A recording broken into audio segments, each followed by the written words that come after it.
सुप्रभात देवियों और सज्जनों, मैं कर्नल सोफिया कुरैशी और मेरे साथ विंग कमांडर व्योमिका सिंह आज आपको 6 से 7 मई 2025 की रात 1:05 से 1:30 बजे के बीच भारतीय सशस्त्र बलों द्वारा अंजाम दिए गए ऑपरेशन सिंदूर के बारे में जानकारी देंगे।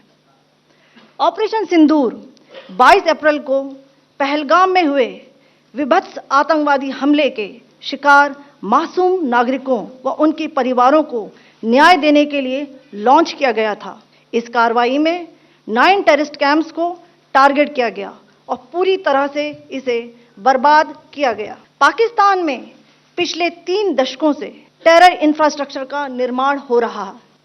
इसमें recruitment, indoctrination centres, training areas व लॉन्च पैड शामिल थे, जो पाकिस्तान और पाक अधिकृत जम्मू कश्मीर POJK दोनों में फैले हैं। Operation Sindoor was launched by Indian Armed Forces to deliver justice to the victims of Pahalgam terror attack and their families. 9 terrorist camps were targeted and successfully destroyed. Over the last 3 decades, Pakistan has systematically built terror infrastructure.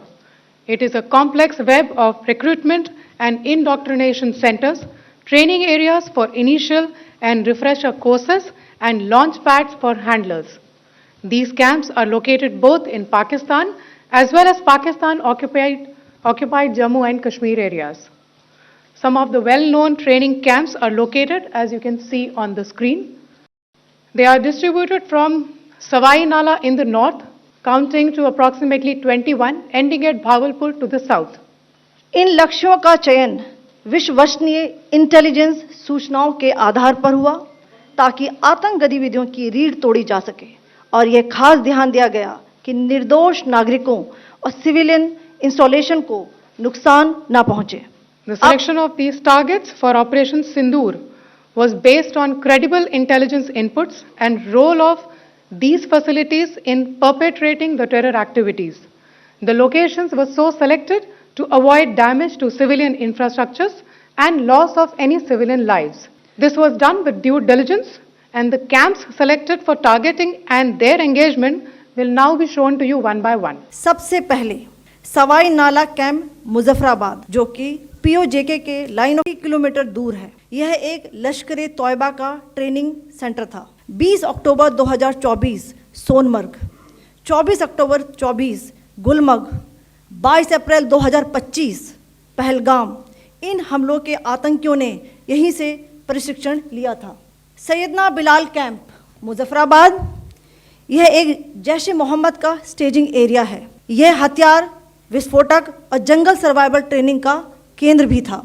Gulpur camp Kotli, यह LOC से 30 kilometre दूर था। लश्कर तौयबा का base था, जो रजौरी पुंछ में सक्रिय था। 20 अप्रैल 2023 को पुंछ में और 9 जून 2024 को तीर्थ यात्रियों के बस हमले में यहीं से आतंकी को ट्रेन किया गया था। बरनाला कैंप बिम्बर, यह LOC से 9 किलोमीटर दूर है। यहाँ पर हथियार, हैंडलिंग, IED व जंगल सर्वाइवल का प्रशिक्षण केंद्र था।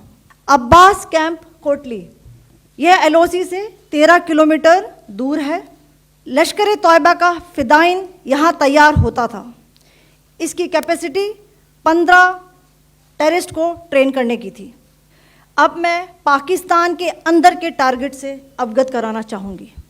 पहला, सर्जल कैंप सियालकोट, यह अंतर्राष्ट्रीय सीमा से 6 किलोमीटर की दूरी पर है, सांबा कठुआ के सामने। मार्च 2025 में जम्मू एंड कश्मीर पुलिस के 4 जवानों को की जो हत्या की गई थी, उन आतंकवादियों को इसी जगह पर ट्रेन किया गया था। दूसरा, महमूना जाया कैंप सियालकोट, यह 18 से 12 किलोमीटर IB से दूर था। हिजबुल मुजाहिदीन का बहुत बड़ा कैंप था। ये कठुआ जम्मू क्षेत्र में आतंक फैलाने का नियंत्रण केंद्र था। पठानकोट एयरफोर्स बेस पर किया गया हमला भी इसी कैंप से प्लान और डायरेक्ट किया गया था। मरकज ताइबा मुरीद के, यह IB से 18 से 25 किलोमीटर दूरी पर है। 2008 के मुंबई हमले के आतंकी भी यहीं से प्रशिक्षित हुए थे। अजमल कसब व डेविड हेडली भी यहाँ ट्रेन हुए थे।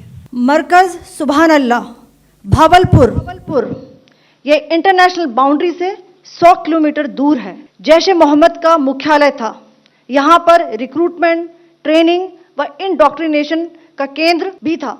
शीर्ष आतंकी अक्सर यहाँ आते थे। मैं आप सबको बताना चाहती हूँ कि किसी भी सैन्य ठिकाने का निशाना नहीं बनाया गया और अभी तक किसी तरह की नागरिक क्षति की रिपोर्ट नहीं है। जय Hind. A niche technology weapons with careful selection of warheads was ensured